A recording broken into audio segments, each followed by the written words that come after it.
everyone. In this video, I would love to share with you 5 weight loss hacks that have helped me along my journey. For those of you who don't know me, my name is Dr. Inaka Yembe. I'm a board-certified family medicine physician. I'm very passionate about helping people lose weight and achieve their health and their wellness goals.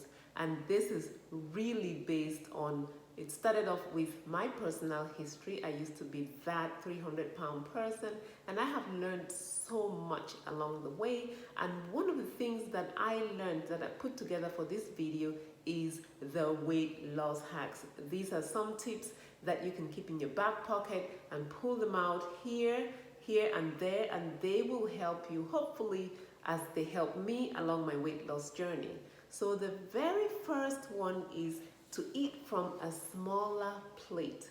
Studies have shown over and over again that smaller plates lead to smaller portions. The theory about this is a powerful optical illusion, and it's actually known as the Del-Buff illusion. The illusion works because when we think things are smaller, then we compare them to things that are larger. And you can actually try this. Take a big plate and a small plate. Take a piece of meat and put on that big plate. It looks so small, so you almost feel like you need to put something more to fill up that space. But if you take the same piece of chicken and put it on a much smaller plate, then all of a sudden that plate looks already full, and you will not be that inclined to add any more food to that small plate. That is called the Del-Buff illusion. So I always recommend to my patients to use a salad plate, a small plate to eat with at all times.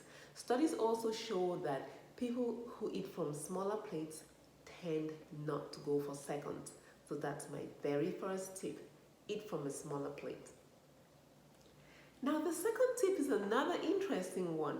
Wake up 30 minutes earlier. Of course, you've heard all the time we say go to sleep and spend at least 6 to 8 hours sleeping, because we know those hormones that are responsible for your hunger and your satiety, those are actually produced while you're sleeping. Yes, we know that. But did you know that not only the hours of sleep that you may get each night matters, but actually when you wake up too? Studies now show that people who wake up and spend at least 20 minutes in the morning getting some daylight actually end up having a lower BMI. So I encourage you to wake up early in the morning. Now on to tip number 3. Practice positive affirmations. I have a patient who told me that once she got her mind right, then her actions followed what she was thinking, and her body seemed to fall into place and she lost the weight. That's so true.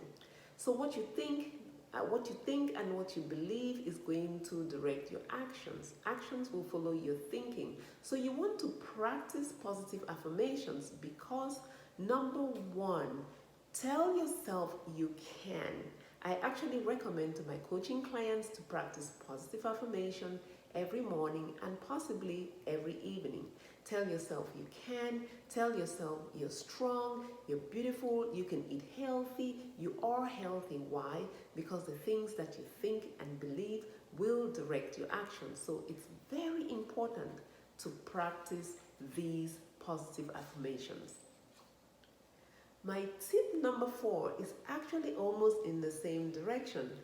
Keep a food journal, especially when you're starting off your journey. Keeping a food journal is important. Number 1, writing down what you've eaten gives your brain a message that you are on this journey. People who keep journals tend to be more consistent. People who keep journals tend to check themselves when they sort of deviate from their eating plan and they have to write it down. It's a mental check-in. Okay, so I recommend that you write down, keep a food journal, especially when you first start off. Now, usually when most people start off, they are more compliant, more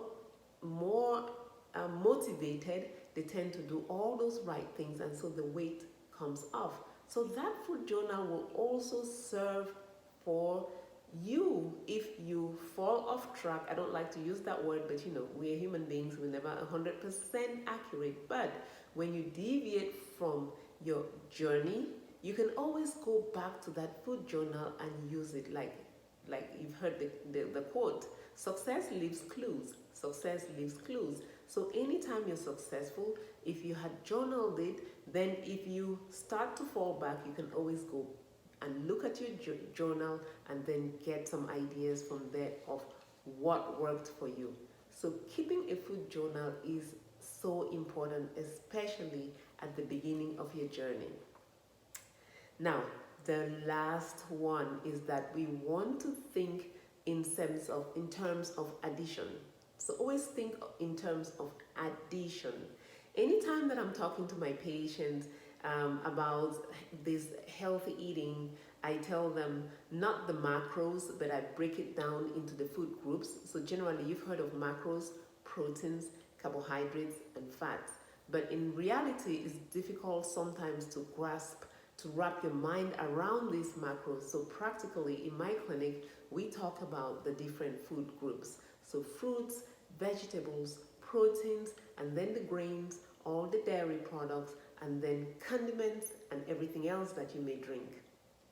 And so when I go through these different food groups with patients and I try to individualize it, because not everybody likes the same things, and I tell them, okay, you probably want to consume more of this and you probably want to consume less of this.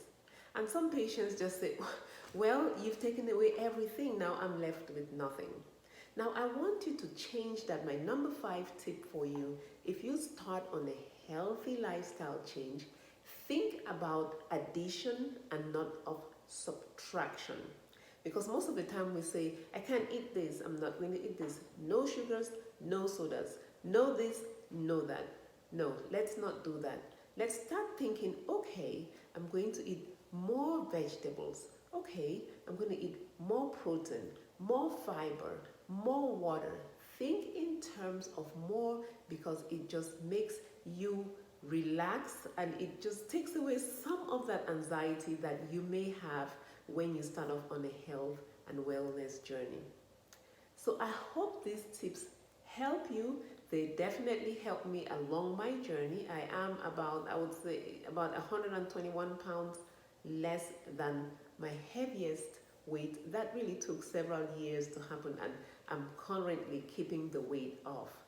Now, if you enjoyed this video and you think my tips are useful, go ahead and hit that red subscribe button on the bottom of the screen. Subscribe to my channel. Hit the notification bell also, so that anytime I put out a video like this, you get a notification. Thank you.